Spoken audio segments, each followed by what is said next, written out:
Hello my friends, welcome to Instant Electronic channel. This is Nakamichi, and today we have this Nakamichi CR-1A on the bench. So the problem is this guy. Let's see what the problem with this guy, because I think I forgot. I think it's something related to the cam motor, because it's not switching the modes. But yeah, let's just give it a try. Alright, we powered it up.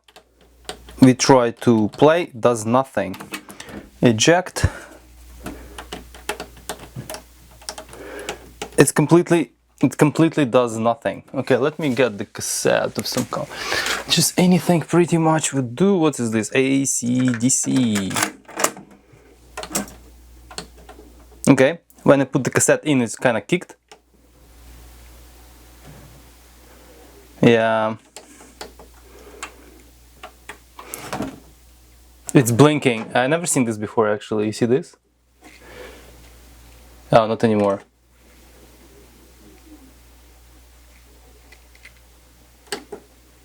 Okay. Let me power it down. Power it up again.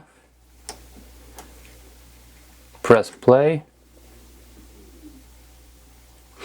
I've heard that spinning and stopping. Alright. So this is typical indication that cam motor is not good. So we have to take it apart and see what we can fix. Don't forget to shut it down before you take anything apart. There are a few screws in the perimeter and they're easy to take apart, I think. So we have 4 screws removed. I'm gonna store them here, but in order to see what's happening, I think we have to dig a little bit further. And here our cam motor, it's just down there. For some cassette decks it's in this area, but for this one is hidden a little bit further down. So I think we would have to remove the tape mechanism. And I do not remember what's the best way of removing the tape mechanism. Is it going forward or going backwards? Let's try. So this screw and 2 screws in the bottom here, they are holding the tape mech. Let's just try to take them, remove them. Oh, that was too easy. And there are 2 in the bottom.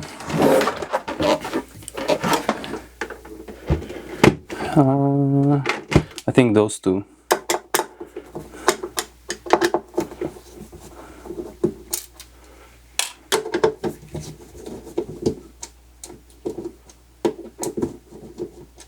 Because these are holding the... By the way, this one is missing the feet. 1 foot, I mean. Alright.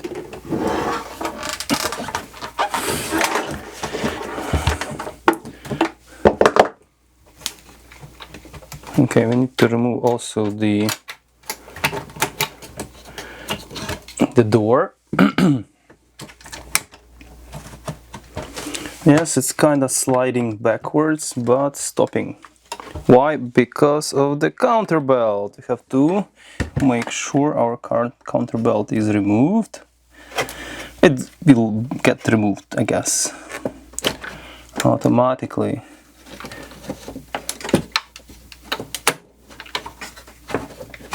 I need to also remove this grounding pin over here.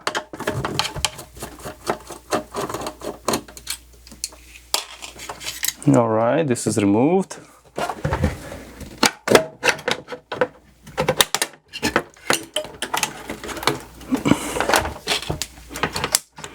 So in order to remove this cassette deck tape mech, we don't even need to actually take the front panel. Like, we don't need to touch this, it all just remains here. So here we are, so we have it out. That actually was pretty easy and quick.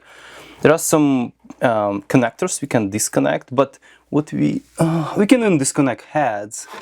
All right, so let's just disconnect heads. Heads are disconnected.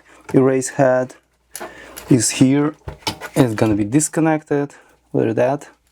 What is that? So this is, I don't know what is this, but let me cut this guy.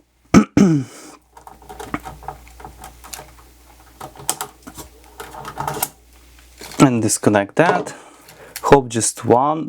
No, it's on this guy also. disconnect this guy.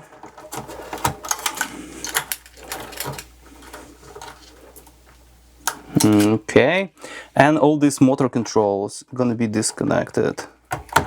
1 and 2. Here we are. So this is all our tape mechanism pulled out. How much time it took? I didn't put my timer or timer on. It was pretty fast. I think electronics here, as I mentioned in the other video, is in okay shape. There is nothing wrong with it.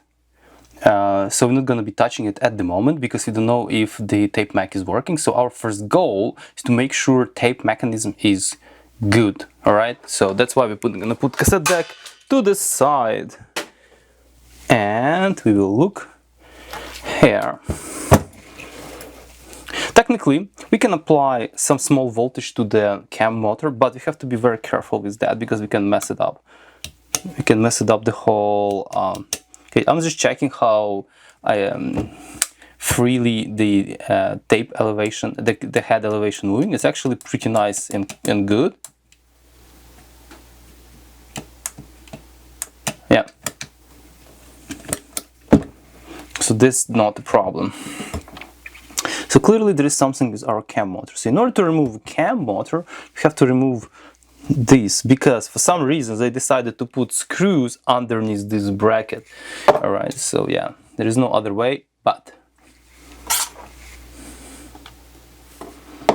Okay, I'm gonna be using my VH screwdriver because this, guys, is non-magnetic.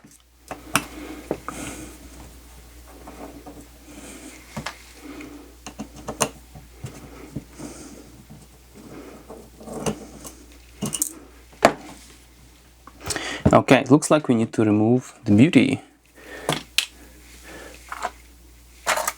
plate. Let's just remove this little screw from here. Alright, so beauty plate has to be removed.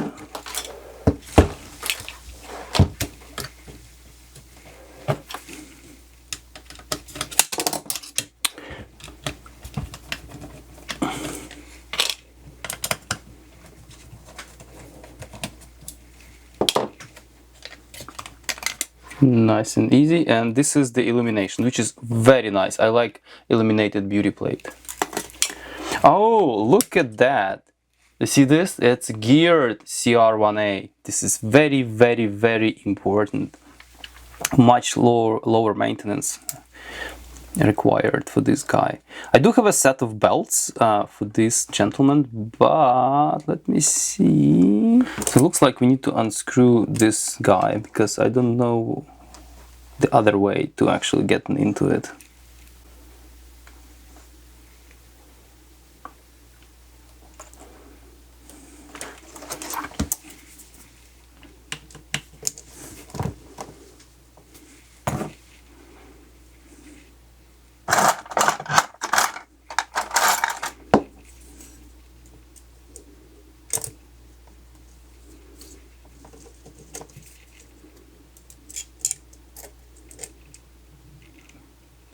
The whole bracket gonna be sitting here for now on a piece of paper because it's all, and this little ball is gonna sit here. So I think we need to unscrew this guy.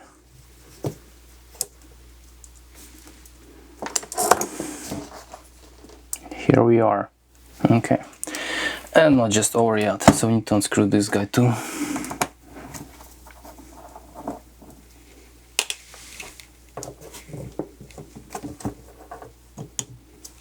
I'm gonna just unscrew it slightly just to free this up and remove the whole contraption. Okay, this is our motor. Shit, in order to it's, oh my god, you have to like take everything apart in order to remove this little motor right here. Alright guys, so here's our motor, and here's our a 12 volt DC. Very interesting observation, I must tell you. So look at this. So this is negative and positive. And motor hunts.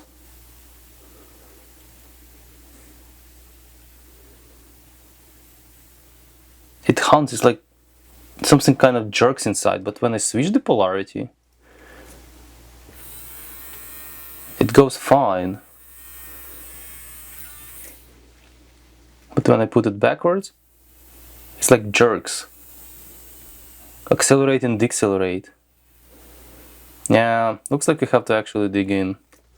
So could be a problem. Not sure what could possibly be the problem, but how easy is to... Okay, let's do it. So we have to take a flat screwdriver. This is gonna go, this will gonna go. I'm not gonna use this one actually. I'm not gonna use this one either. I'm gonna use this one.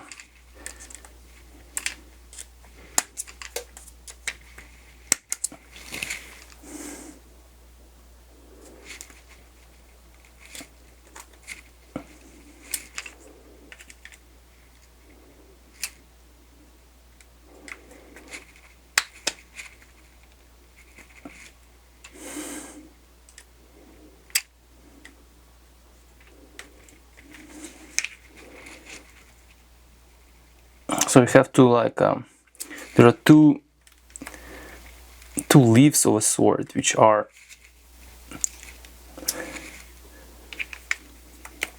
kind of holding the motor together. So we have to unscrew those, but okay, but now we have to actually remove this thing, which could be a little bit of a problem sometimes as well.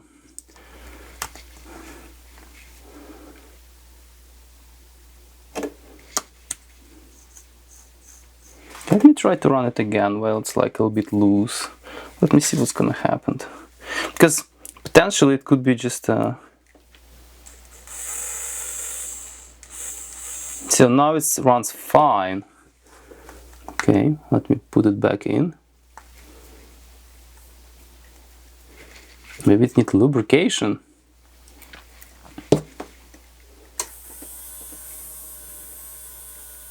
So yeah, now it runs fine.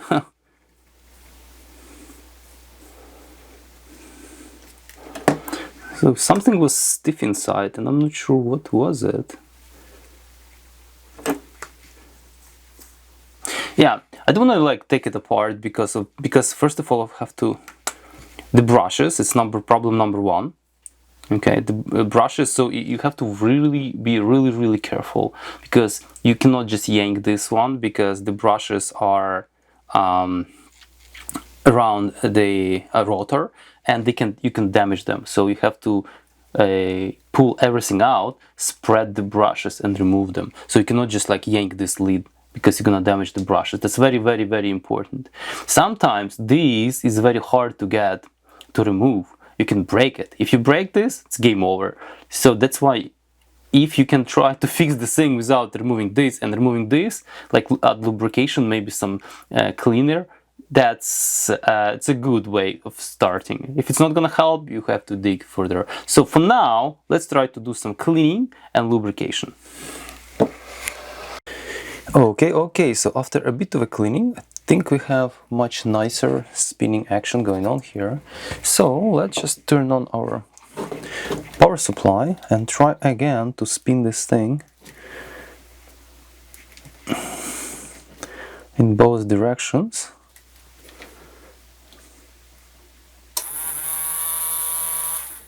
That spins well.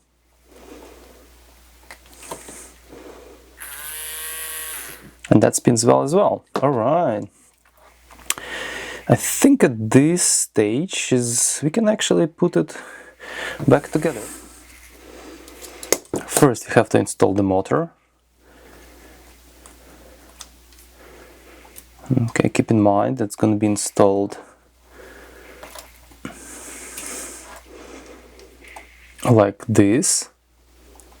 Okay, so this is the way, because you can read the label, so this is how you install it. So let's secure motor first.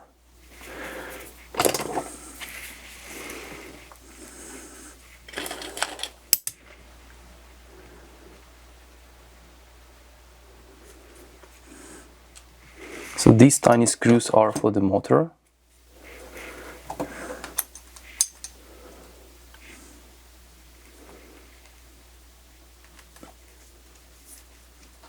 Should be two of them here.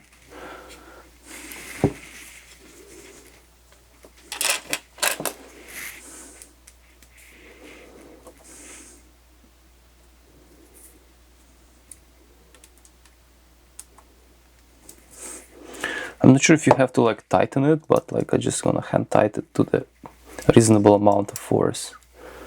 Alright, now we go on and install the cam.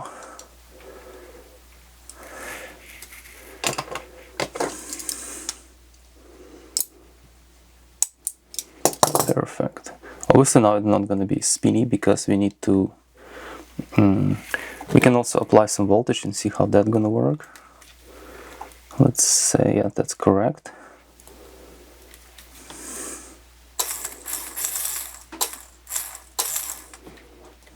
Alright, that works.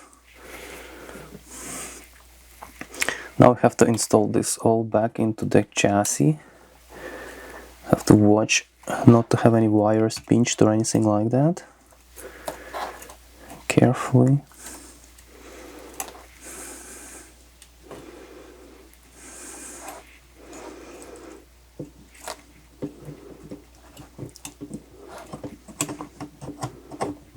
Alright, this is how it goes.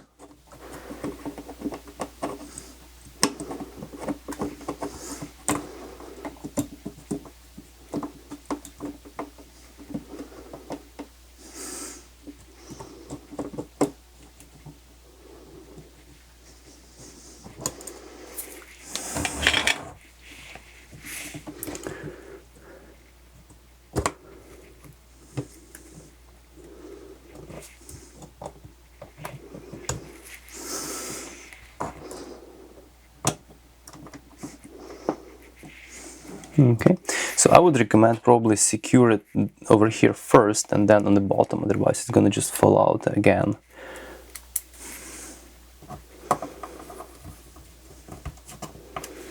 Number one, there is another one like this, which goes here.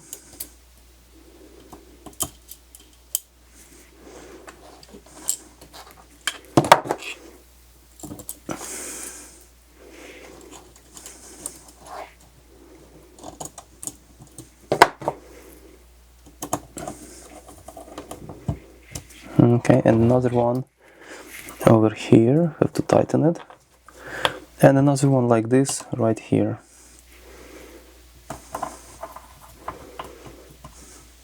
Okay, now we can turn our mech around and secure this guy with this teeny tiny screw. Yeah.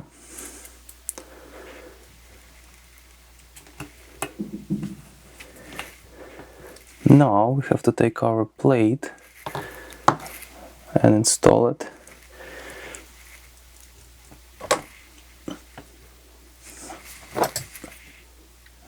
Oops. So this little ball has to be on the other side.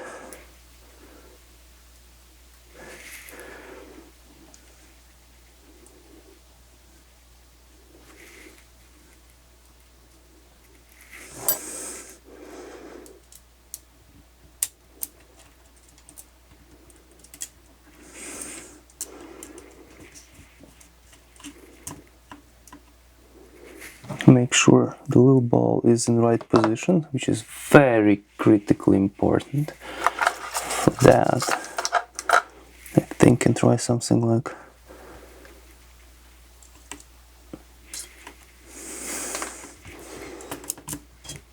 here we are, like so. You see, it has to be right here. Now make sure it's all slides properly. Secure this is more. Alright. Oh, I got this shmoo on me. Clean up shmoo. Okay, I think now it's time. Okay, I can throw away this one.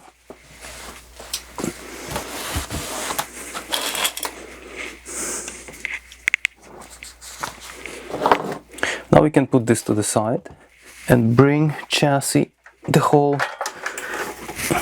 chassis back in. Okay, so what we're gonna do now, we're gonna, let me zoom out a little bit.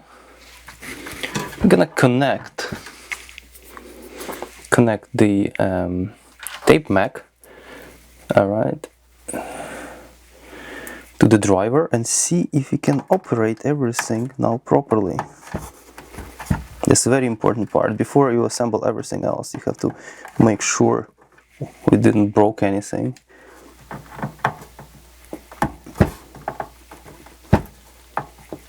Alright, so we connected just driver, so the other connectors are head connectors, so we don't have to do anything about it. It'd be nice to find something that would keep this horizontal.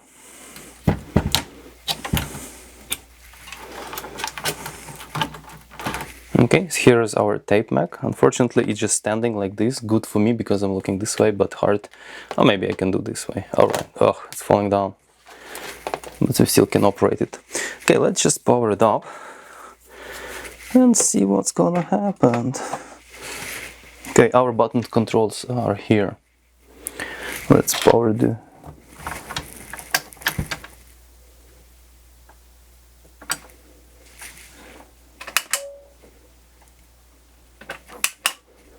Okay, there is some action going on here. So let's try to rewind. Yep, I think we fixed it. It's gonna shut down, of course, and play. I think we fixed it. So that motor just needed a little bit of lubrication, and that's it. Okay. Well, I think this is success. Oops, something rubbing. I'm gonna shut it down. I think this is success because we had to just revive the motor. It didn't have to disassemble it or do anything else. So this is very good news.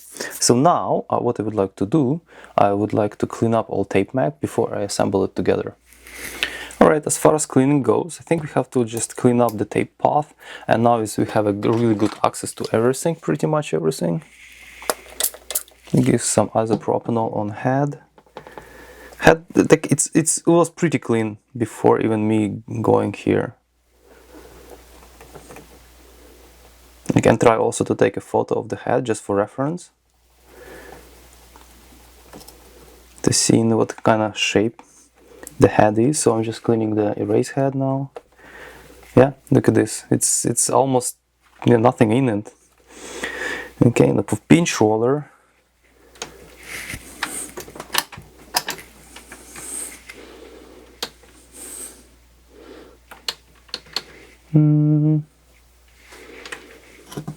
Oh yeah, of course you have to close it. I can clean the pinch roller. Yeah, pinch roller is good too.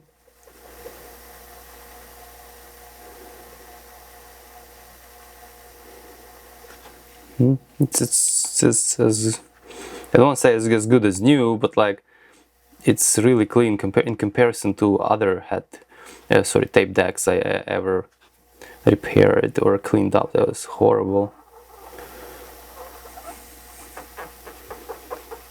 This one nice and clean. Let's remove this extra fuzz.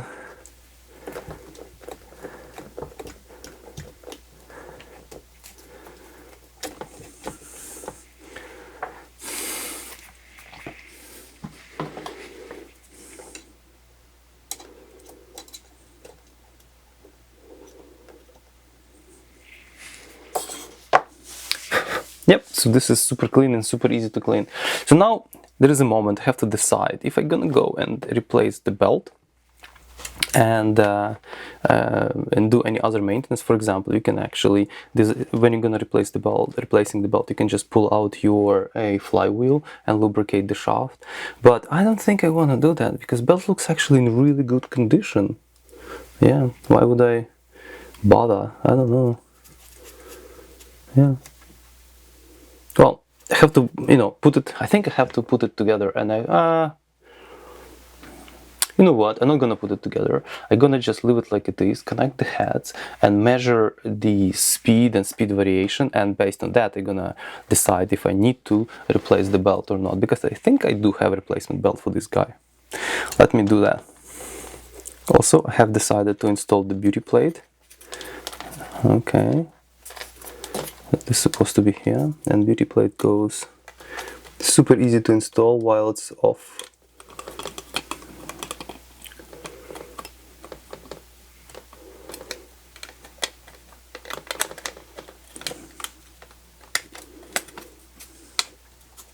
Okay, very nice. 2 black screws, which are super tiny as well.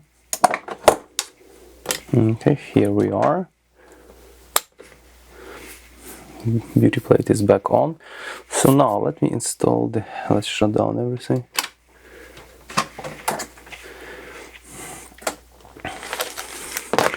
Connect heads, and I will do some measurements. Alright, heads. Do some playback. I'm not gonna install erase at the moment, and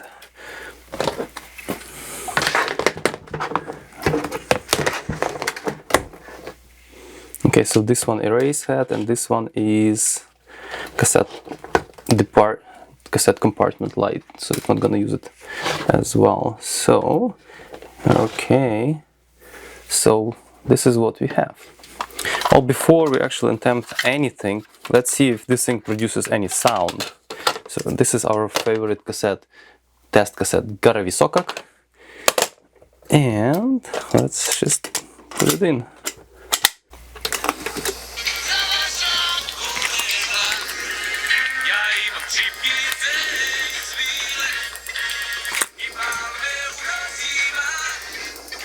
It plays, but there's lots of clicking noise. I don't know why. Oh, I see.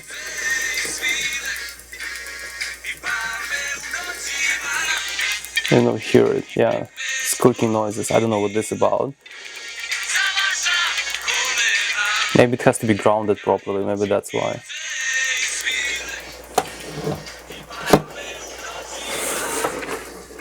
Two channels seems to be working. Produces lots of grinding noises. Oh, that's why. Maybe this is because this is not grounded. Let me try that, because it's a bit scary. Let me stop this. It's a bit awkward now because of the head. Wires are not long enough. Okay, so I have created this little wire grounding, and I think this is going to resolve my problem. Yeah, right now there is no clicking.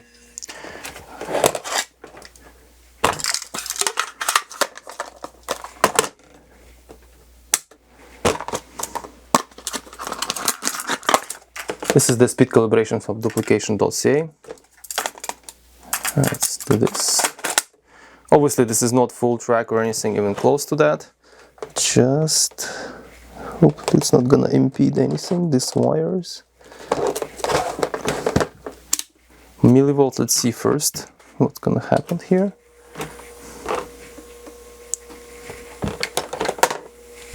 Alright, now switch to frequency, I think. Okay, this runs a little bit too fast, if you can trust this tape. This tape, I think, 31150. Okay, so in order to adjust speed, actually I don't know where can I adjust speed. Is it just on the back of this guy? Yes. For this, I'm gonna use this ceramic screwdriver.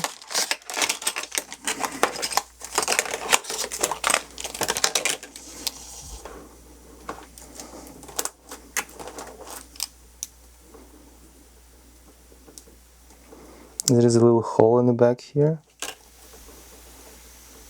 Faster. Okay, let me show you. Now it goes.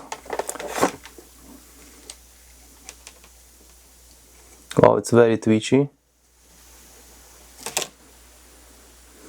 I think that's as good as it can be. Alright, so we have a hand splitter calibration cassette, Hans-Peter Ross, and let's just see what do we have here.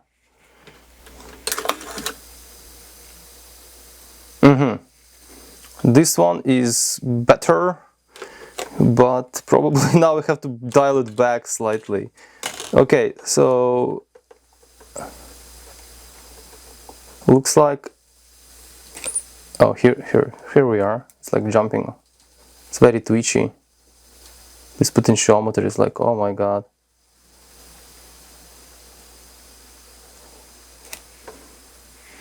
Yeah, this calibration cassette is 3.15 kilohertz. So, but I think we're doing quite well here.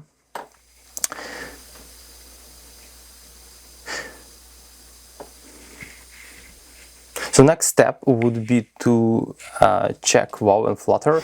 Alrighty, for valve and flutter test, I actually decided to put everything back in place because in this kind of condition probably won't be best balance for the tape mechanism. So I'm gonna shut it down. It's very important. And I think I forgot it. So counterbelt. Okay, now we have counterbelt. Now we can continue. This all has to be really nicely aligned in order to actually fit in. Yeah. I don't have any tips and tricks at the moment how to properly align all this stuff.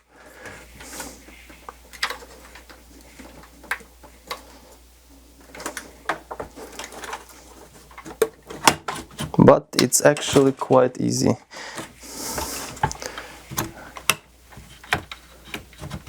Alright. Okay, so we have to make sure this little hole here aligns. Then we have a screw, or two screws. I think it just looks like just one screw, which goes in here.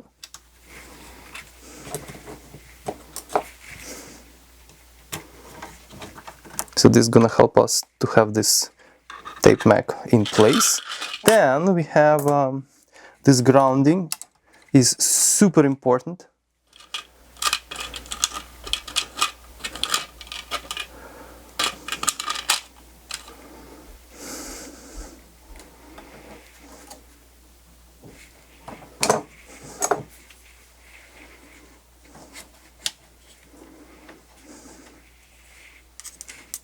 So it has to go here.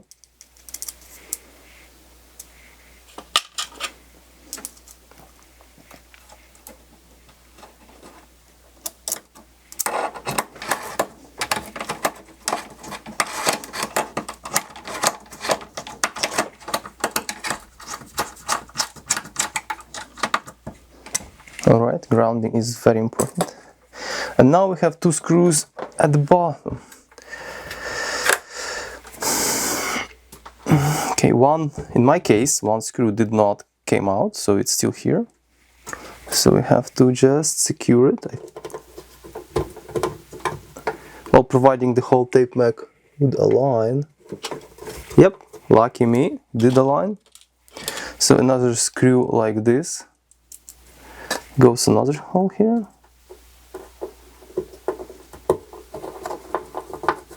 So that's it. There's only 3 screws are holding this beautifully serviceable tape mechanism. That's why I love it so much. Okay, and there is some rogue screw and 4 screws from the case. Okay, so we have it back. Let's just test everything works. This opens, very good. Now counter. Reason you have to install counter when you do valve and flutter because it can affect it. So it's very important. Alright. Also, it would be probably nice to test speed with that counter belt as well.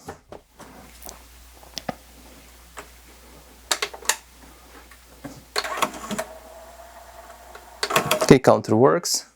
Let's just double check our speed. Here we are, this is our speed with Hans-Peter Ross calibration cassette. It's pretty close to 3150. I think it's good. So now let's try to run a valve and flutter test. Alright, my friends, so I have a contraption in order to test valve and flutter, and this is what we have. As you see, it's flowing around 0.7, 0.69. I would say this is decent enough for the cassette deck like that, because in original spec, it says 0.06%, and I think this is kind of jumpy around here as far as I can measure. I think it is within reasonable tolerance. I'm not gonna replace belt. I do have only one belt, and I know that I have a Big's 125 cassette deck, which is definitely has a bad belt, has to be replaced. And this one is good enough for me to actually not touch it. If it's gonna be close to 0.9 to 0.1, 0.09 or 0.1, I would replace it. Now I just gonna leave it. All right, so I think we okay on this front. Let's stop that. Take the cassette out. Now let's check the azimuth and level. All right, my friends, I do have a setup here. This is dual channel hand-eye oscilloscope. Two channels are connected way over here to the back, and I inserted azimuth calibration tape from Hans-Peter Roth, and here we are, full drag, azimuth 10 kilohertz. Let's see what we get.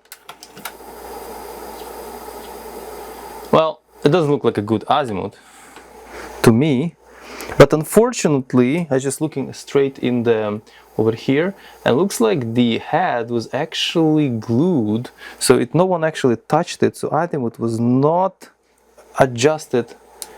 But you see, it's actually good to adjust the azimuth. Oh, here we are. This is getting much better.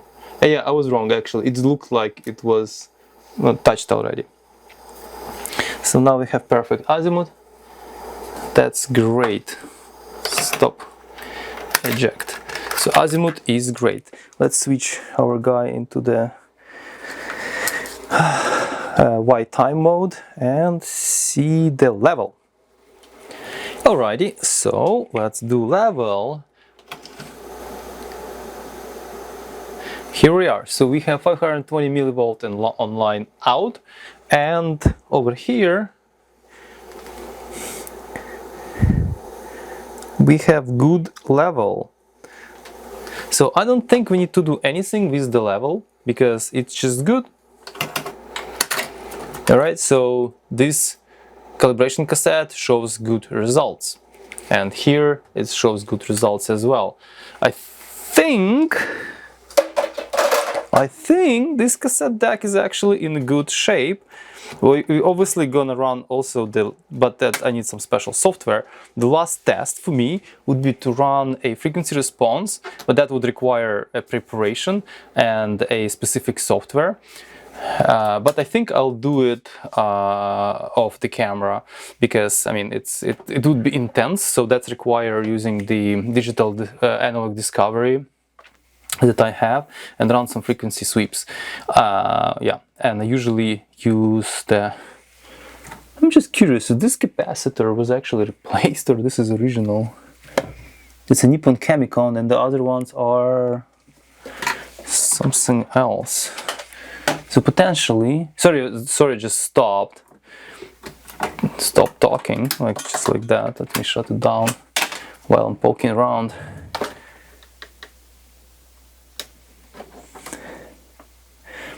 This one, oh no, actually all of them are Nippon Chemicon. So that's good. Yeah, so this is all, yeah. So these are Elnas, it's Nippon Chemicons. But there is a lot of Jamicons. There's a lot of Jamicons here, by the way. Didn't I mention that? Yeah. Not sure how those Jamicons faring, but at least over here, the Jamicons, sorry, the Nippon Chemicons, these orange ones are Elnas. Alright, those capacitors are not Elnas. I would be much happier to see. Those are Trilniks over here, and I don't think I could find that someone said that they are CR-1A. Yeah. Anyways, they seems to be in good shape, so I'm not gonna be touching them. I mean, for giggles, I can just like run some ESR test to see where all this is, but there is no leaks, there is nothing like that, so it should be probably fine. But again, if you're gonna run some frequency response test and I'm gonna see some weirdness, this is when I'll think about it. But so far, I don't have to do that. All right. So I'm gonna do frequency response test. I'm gonna just clean up this mess somehow. I'm gonna just probably nicely join those wires in and make them be probably attached somewhere. By the way, I forgot to connect this guy. I think this goes here. And I forgot to connect erase head, which is very important.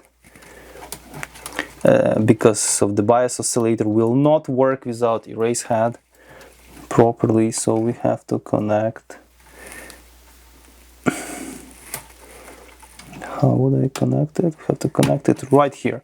So good. And now I have to like zip tie all these wires nicely somewhere here, like this, I guess. Yep, just to, you know, to have it nice and clean. All right. So I think that's all we need to do here. I'm gonna assemble it because for frequency test I would like to have this all shielded. Then I show you results. All right, my friends. So here we are. This is a setup when I running my digital analog discovery. This is WaveGen, this is scope. So I'm running 400 Hz, 777 millivolt peak to peak, which is probably 540 millivolt RMS, and roughly on output this is what we get. This is direct bypass or true pass. It's not through the tape, it's just in and out. All right, and with recording level this is set to 0 dB. Obviously I can, you know, tweak it. This is right. I just adjusting it right there because laptop takes. Let me put it back to 0 dB, roughly like this. Okay, so let's try eject. I said, what is going on? Oh yeah, of course you cannot eject. So we have this just regular Sony Type 1 cassette. I'm gonna put it in. Rack again. 0, go. So we're gonna record some portion of the signal. We're gonna see how that gonna play. Because I've done this exercise already, I tried to kind of use the network and record the signal, and it records like shit. So that means there is something wrong with the tape. Sorry, it could be something wrong with the tape mech, could be something wrong with the circuit itself. So we have to check that. But right now, let's do this exercise, and I'll show you what we get. So we recorded about 16 revolutions. 17 revolutions of the counter. That's, I think it's plenty. I just lifting my laptop to see what's going on there. Rewind and play back. So I must tell you, this cassette deck doesn't have bias adjustment of any kind. So this is what we have. I've tried also on this metal SR, you know, and the picture is not any better. Okay. So I think we have to go and tune this cassette deck. So definitely gonna be part 2. I'm gonna go through exercises of tuning the cassette deck. I print out myself in the instructions. So clearly we have a problem, but signal is stable, as you see, stable but lower. Yeah, so this is my, I already recorded something. It's past, yeah, it's about 20 now. So already recorded something before, probably with slightly different level. So we clearly have some sort of issue which we have to address and probably tune the cassette deck. So that's going to be part. Alright guys, at this note I probably have to stop. Nothing else I can do. I have to go and learn the calibration procedure for this cassette deck and then do calibration, which is going to be in part 2. Please stay tuned for that video. Stay safe and ciao.